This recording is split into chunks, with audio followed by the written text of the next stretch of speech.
Untuk meningkatkan kualitas pendidikan di Kota Palembang, pembangunan gedung sekolah yang merata akan dilakukan.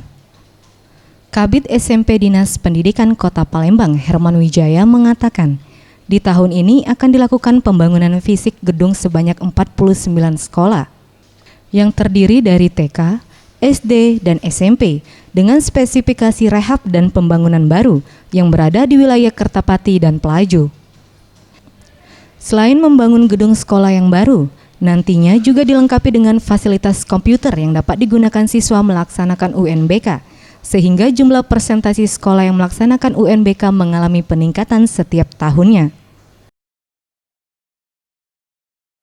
Bantuan untuk fisik, untuk RKB, untuk rehab itu akan terbengkalai. Makanya di satu sisi kita lebih banyak ke bangunan fisik karena sekolah-sekolah yang ada di Kota Palembang ini masih banyak yang harus kita benahi, yaitu mungkin ada yang harus kita rehab, begitu juga mobilernya yang umurnya sudah tua. Jadi kita tidak bisa memfokuskan seluruh harus 100% anggaran dari pemerintah kota.